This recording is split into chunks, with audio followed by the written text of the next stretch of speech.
Really weird dream just a few days ago, and it was about a frog. And when I woke up, like, I knew the frog meant something bad. It wasn't good. I really, really didn't like it in the dream. So I wanted to share it with everybody because I think that it means something for all believers everywhere. So the dream was my sister and her fiance came over to my apartment, and I was making soup for them. And the soup was almost ready, so I was about to set it on the stove and finish it for them. And all of a sudden, this green frog just came out of nowhere and hopped into the soup. And I was like, ooh, that's so disgusting. Like, I don't want frog in our soup. And Anna saw that, my sister, and she was like, here, let me help you. She grabbed it off me and she was like, I'll just get the frog out for you. And no problem. So she was going to pour the soup into another pot and have the frog like jump out. And she was doing that, and all of a sudden the soup just spilled all over the floor. And her fiance saw that it spilled all over the floor, and he was standing right near where it spilled. And kind of just like make fun of her or whatever, he just like hopped up in the soup like a little bit, like put his foot in it and jumped in it, just to show her, like, you just spilled it everywhere, even though we knew that she spilled it. And that was the end of the dream. And so I just thought it was really weird, and I didn't think much of it until, I looked up what frogs could mean symbolically in the Bible. And there's one place that describes them, and that is, well, there's a few, like in the Old Testament, but in the New Testament, there's one in Revelation, specifically chapter 16, verses 12 to 14 and verse 16. And it describes how when the false prophet and the beast came together, out of their mouth came impure spirits, unclean spirits that looked like frogs. They just like came out like frogs. And I was just thinking, but what does that metaphorically mean? Like, what is this? What's the representation of this evil spirit? And I couldn't think of anything, and it just didn't click right then. And until like about 3 or 4 days later, I was on my Google Plus account, and I was going up and down, and this guy just posted something about that same exact chapter about the frogs coming out of the beast. And I'm going to read the verses because I think it's really important. And the way he explained it more elaborately made me understand exactly what the dream was talking about. This is Revelations chapter 16. I'm starting from verse 12. The sixth angel poured out his bowl on the great river Euphrates, and its water was dried up to prepare the way for the kings from the east. Then I saw 3 impure spirits that looked like frogs. They came out of the mouth of the dragon, out of the mouth of the beast, and out of the mouth of the false prophet. So I guess there were 3 impure spirits, and they came out of each one, the dragon, the mouth of the beast, and the false prophet.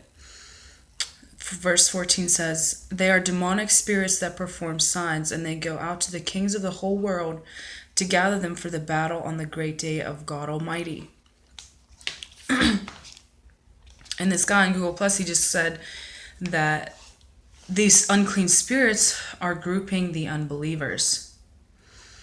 And so now I understand what that unclean spirit represents. It's the root of unbelief. And I've seen that plaguing my family, where you'll be saved, like you'll get saved in the first few weeks. It's great because you have this, you're on fire and you're so strong and you really believe, and in the testimony of Jesus Christ, and you understand how he transformed your life, and you can only depend on him to save you. But as time goes by, life happens, sad things happen around you. You have family members that die or friends that die, and you have no explanation for it. And so the seeds of unbelief begin to start taking root, and you start becoming depressed and negative and seeing the world in a very negative way. And I've been battling depression since I was 12. I'm already 24 now, and it's been an ongoing battle. Sometimes I know it's a spiritual text, sometimes I know it's just my own emotions. But my point is that we can't lose sight of what Jesus did for us in the first place. We cannot lose the hope that we had when we first believed. We need to hang on to that so much tighter now than ever before. And we need to pray for our families. And I just want to share this because I know that many of us have families where there's 3 or 4 that are not saved. And we're placed in our families for a reason. Our testimony, the way that we were saved is for a reason. It says in Revelations that the gates of hell shall not prevail by the blood of the Lamb and the word of our testimony. Right now is the time to tell as many people as we can. But prayer is the key. We have to pray for our families more than ever now, because it's only through faith that we are saved. It's only by faith. There is nothing else that can save us. Jesus is the most controversial figure in all of human history. There's a reason why he's constantly being attacked. There's a reason why people are dying for his name. Because what he said is true. What he came to do is true. And just because we don't see physically the result of it right now, that doesn't mean that it's not happening in the spiritual realm. That doesn't mean that it's not happening in someone's heart somewhere. Because the only one that can save is the Lord. The only one that can save is God. And we have to stay vigilant. Peter warned and said, the devil is like a roaring lion, and he comes around to devour who he can. That is his job. And he knows that his time is short now. So he's even more angry. He's even more ready to take out our family members with drugs or addictions or whatever it may be. With depression, it could just be depression, because depression will eventually lead you to go to drugs, to go to drinking, to go to something else. But if our faith is grounded in Jesus Christ, grounded in the fact that we are helpless, that yes, we are weak, and we have to own that.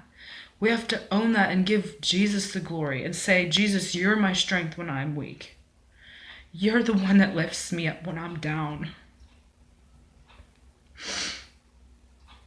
I just pray for everybody that has families and family members that they just yearn and ache for them to be saved. Because I have them. And we're struggling. Even though we believe we're the ones that are struggling, we need to stop struggling. We need to have more faith. We need to really put on the armor of God and fight. Because that's what we were destined for. And yeah, I just hope that blessed somebody, and I hope that we just pray more, because now is the time. And God has just had so much mercy on us with this election and with so many other things. We have no idea how blessed we are. I really do believe that. So the most important thing right now, I had a dream a while back, is to tell as many people as we can about our testimony of Jesus Christ. But especially first and foremost, our family, and to pray for them. That was literally my dream. It was just that. Just God told me. The Holy Spirit just told my spirit. It was this urgency. I could feel this urgency. And everything was blurry. I knew how family was there, but everything was blurry. And I felt this urgency to pray for my family, to tell them about Jesus Christ. And to tell everybody about Jesus Christ that comes my way, in my path, that when I get the opportunity, as much as I can. And because the time is short. And that was the end of the dream. But that's the most important thing. It's love and telling people about Jesus. And know where you stand. Do the research. Read. Do what you have to do so that you believe. So that you believe, so that nothing can move you. When someone says, oh, well, this is this and this about Jesus. Well, there's Greek historians that actually wrote about him. So there's no way you can deny his existence. His existence is real. He really was born. He did live on this earth. And he lived a sinless life. And he died for every soul to be saved. May God bless all of you in Jesus' name. And may God strengthen you and everyone that you know so that you pray even harder now. Because the day is coming and Jesus said he will come as a thief in the night. He will come like lightning. We don't know what day. So we just have to cherish what we have now because this isn't our real home. We're going to be going home soon. So stay strong and God bless you all.